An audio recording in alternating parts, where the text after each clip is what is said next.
Hello and welcome to another episode of Good Evening KU. I'm Sky Conley. I'm Griffin Hughes. We've got a lot going. We got a lot for you guys to watch today. We have a new segment. We have Bella Without Borders that's going to be coming up soon. We have two special guests. You don't want to miss out on what we have for you today. Absolutely, this is going to be a great show. Lots of new things that we're doing. I'm super excited. Hopefully we can keep the trend going. We can make a new entertaining show for you guys every week. Oh yeah, I'm really pumped for this. So Griffin, this past weekend, we kind of had a bit of a scare going on. Do you want to talk about that to our viewers? Yeah, there was a shooting right near the south end of campus, and both you and I live down there. You live in Naismith Hall. I live in Oliver Hall. It was a weird situation, I think, because Naismith, people who lived in Naismith and people who lived in Oliver heard two different things in terms of what was going on. And us at Oliver, you know, I had no idea that anything was happening until later that night. And I was actually playing basketball on the courts outside, Really? you know, across the street from where it happened. And I didn't hear anything about it, but I heard Naismith people were, you know, you were told to stay inside, like they were communicating. Right. The last that I'd heard, the suspects were, at least one of the suspects was still on the loose. The three people were okay. I believe two of them were released from the hospital, so thankfully no one was seriously injured in the shooting. But you know, you always gotta wonder about things like that, and hearts go out to the victims. Yeah, and actually, I wasn't at Naismith at the time. I was actually at Anschutz Library, and how I heard about it was through the KU Alert System, which any student or faculty and staff member can sign up for, and they'll tell you, you know, if there's something criminal going on or whatever.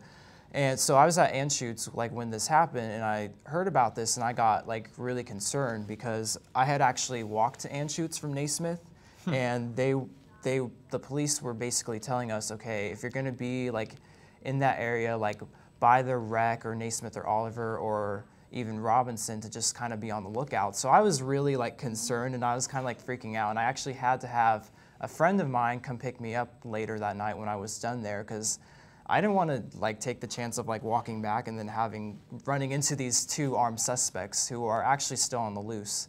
So it was kind of a frightening experience, but I'm glad I'm safe and everyone else is safe. So Right, exactly. On a much happier note, it's been a busy sports week, and it's going to be an even busier sports weekend. Last night, as we all know, Kansas took down Texas Tech. It was a massive win. I mean, we're all happy about that. You know, every great run has to start somewhere, but this is Texas Tech. You know, I mean, this isn't the Texas. You know, this isn't an Iowa State. So, you know, just take it all in stride. But Wayne Selden was feeling it. Brandon Green, he had 5 threes, so he's feeling it as usual. I mean, it was a good win. The women, they lost by 3 to West Virginia. It was Asia Boyd hit a 3 that would have sent it to overtime. They disallowed it. It was after the clock, and so that was a whole big situation. So with them right now, it's looking a little bit, you know, teetery at best as to whether or not they're going to get into the tournament. But I guess the best they can do is come in and on Saturday get a win. Yeah, and there's not much time left. March Madness is just around the corner, so exactly. It'll be interesting to see what happens. So we're going to take a break now. When we come back, we're going to have Bella Without Borders talking about women in Islam. You want to stay tuned for this.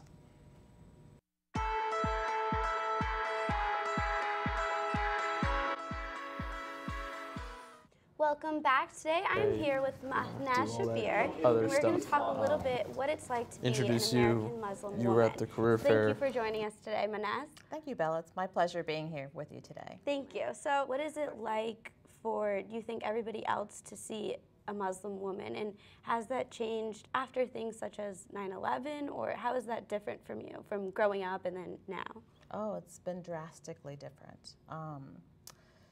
The events of 9/11 shook all of us up. I mean, everyone kind of remembers where we were at the time, and the impact it had on my children was significant. So it was actually one of the reasons of what had me write that article. I'm an American woman, a Muslim woman, is because of the impact that happened to my then 14-year-old. Because at that point in time, all of a sudden it was looked upon as suspicious. And in fact, women who were wearing headscarves were being pulled out of their cars and attacked. Or even on the streets of New York, they were being attacked, or any part of the country, actually. Right. And there were several people that were worried about my safety, because I was actually in San Diego when the events of 9/11 happened, and I actually had to drive back with a group of people across the country because all the planes were grounded, and people were worried for my safety coming back. So what's happened since then is that I decided that I have to educate people, because that's the only way that we can combat this negativity, because there are things that are happening in the world that I can understand why some people would be afraid of a Muslim. But once you get to know a Muslim, I think that's what I say to, there's two things I say to people. One is get to know someone who's a Muslim, like you have with Sana. And then the other is to learn, read, get yourself educated, and realize not everything you see on the news is correct. Right. And the best way is also to look at the different sources to see what's being written. Right. Because as a Muslim woman, as an American Muslim woman, I have all the freedoms that Islam teaches me in this country, where I can speak, because I have the examples of the Prophet's daughter, I have the example of the Prophet's granddaughter, when they were, their rights were taken away in certain aspects. They stood in front of tyranny and spoke their mind about what their rights were. And from them, I get strength. So these are women that lived, over 1,400 years ago. And and today we still have examples of women. We have women, Muslim women that were prime ministers or are prime ministers of Muslim countries. You can even look at the most recent Nobel Peace Prize winner of Malala, and see how strong she is in her own convictions. And now, mind you, hers wasn't so much about, it was about women having education. And I do a scholarship for graduating seniors from high school to write an essay about the importance of peace and pluralism in today's world. And it's for the greater Kansas City high school, both public and private, both Kansas and Missouri, but in the greater Kansas City area. And I've been doing it now for 9 years, but there hasn't been a story written about, about it. And it's through the Crescent Peace Society, which is an organization that is in Kansas City that has been in existence for 19 years. Oh, wow. A long time. And we've done a lot of good in the community. But it's better. Sometimes the media wants to tell the stories that are more sensationalized. What I would wish is that there could be more of the human side, because I even know from people that I've talked to, they sometimes get tired of hearing all the negative stories, and they want to hear a positive story. Right. Well, thank you so much for joining me today. You're welcome. And that will wrap up Bella Without Borders. Thank you for watching. Where you go to college makes a statement about you. This place will become a part of you, your identity for life.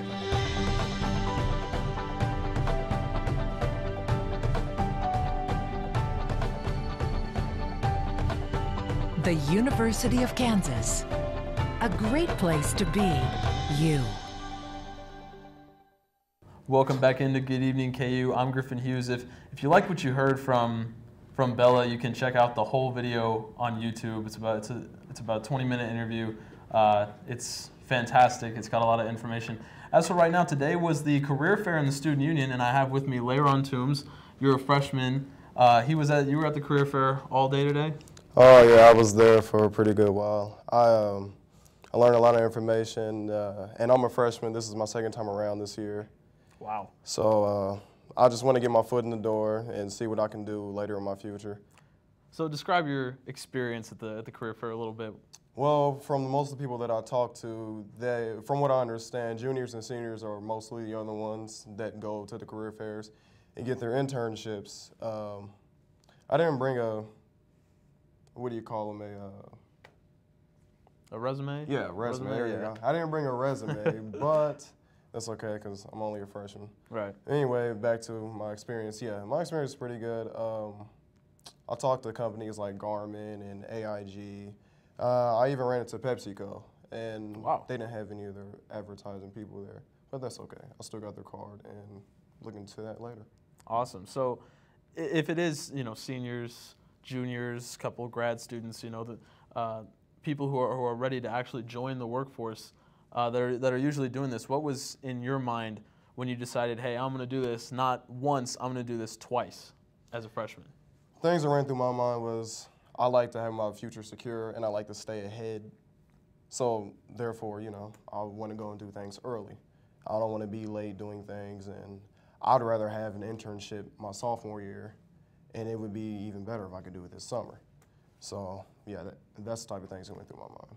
So did you feel like people were receptive, even though you were younger, and you know, they're dealing with guys who are, you know, 22, 23 years old, and you know, you come in and you're 18. You know, did you feel like they were receptive to that? I felt like they were very receptive to me because they were surprised that I was only a freshman and that I guess I'm on the ball, you know. So,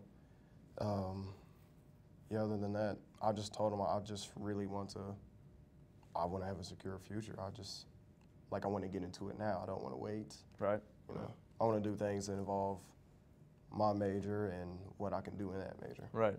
So in the future, you plan on going to this event more as you, yes, you know, sophomore, junior, senior? Definitely. I definitely plan on going more and hopefully catching some more advertisers because, you know, that's the thing I like. I love advertising. And I just figured that out about 2 weeks ago that I'd rather advertising than market analysis. It's always great when you figure things out and, you know, you think you want to do one thing and then, you know, you turn around and you're going, you know what, you know, passion is something else. So if you had to pick your dream job that you wanted to do, what do you want to do out of anything? Out of anything, as far as my major considers? Yeah, I mean, as far as, you know, going into advertising. Advertising at some huge company that, that's pretty much it. Making a Super Bowl commercial. Sounds pretty good to me. Would you make a funny one? I'll do one like I'll do a funny one, yeah. Better than the ones at this Super Bowl, yeah, I imagine, right? because the ones at Super Bowl were horrible. Exactly. All right, well, that was Leron Toombs. Leron, thank you for joining us. We've got news next on Get Eating KU, so stay with us.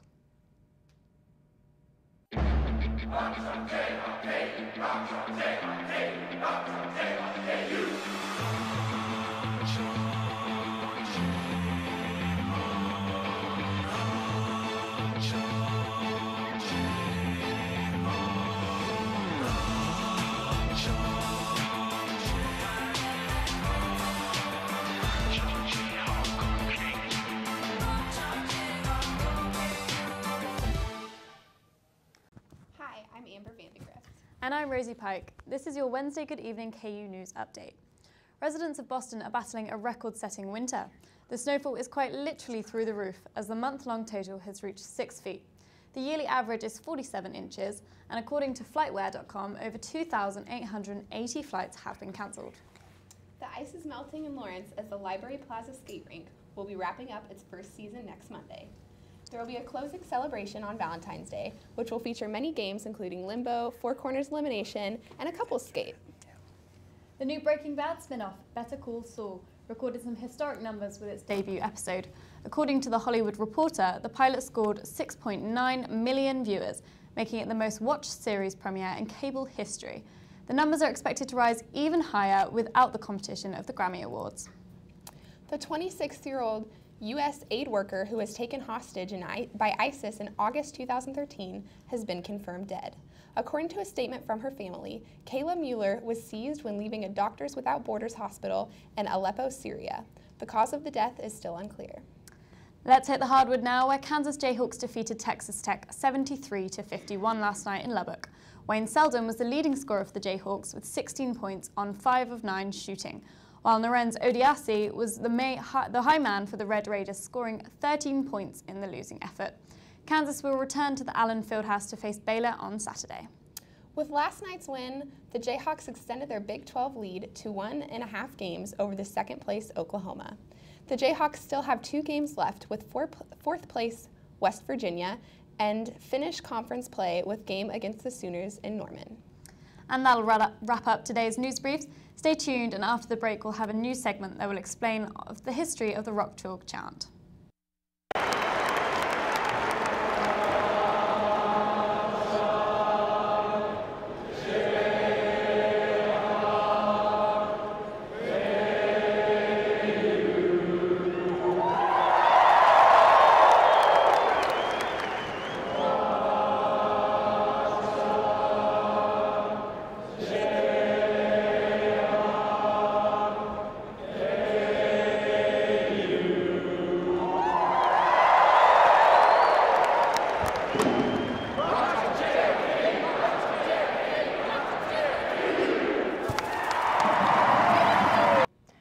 Yelled the chant hundreds of times across basketball games and seen it across campus.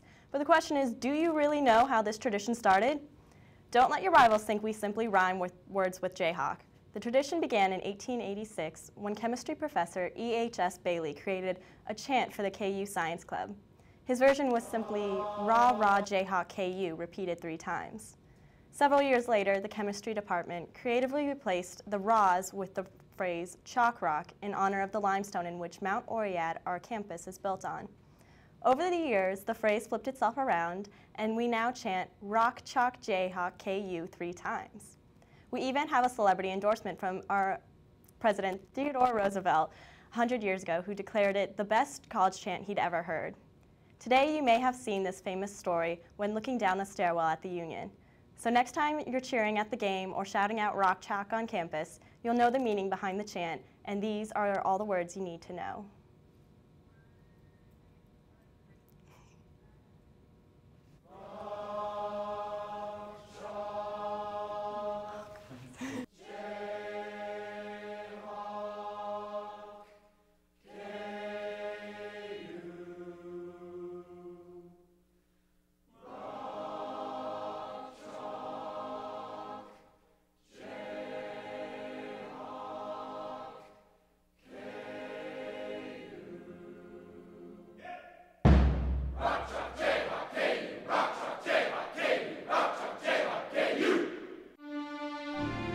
Where you go to college makes a statement about you.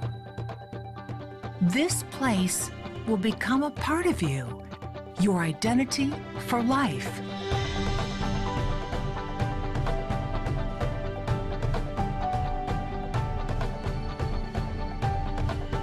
The University of Kansas, a great place to be you. Welcome back. I'm Sky Conley, and joining us on the top of the Union to do the weather, we have Jordan Watkins. Jordan, so tell us, what's it like outside right now?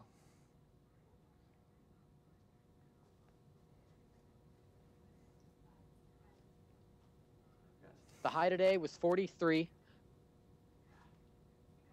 And tomorrow, it'll be pretty cold. Tomorrow it'll be a high of 35, so quite a bit colder than it was today. But Friday, we will get up to 50, so that's something. All right. Now, what about this weekend? We've got Valentine's Day coming up on Saturday. Are we going to have pleasant weather going on? No, I have bad news for you, Sky. It'll be even colder this weekend than it was this week. We will be in the low to mid 30s. Not expecting any snow, though. Oh, that's great. All right, so thank you, Jordan, for the weather. This has been another episode of Good Evening KU. Please tune in to Good Morning KU back here at 10 a.m. We'll see you around. Good.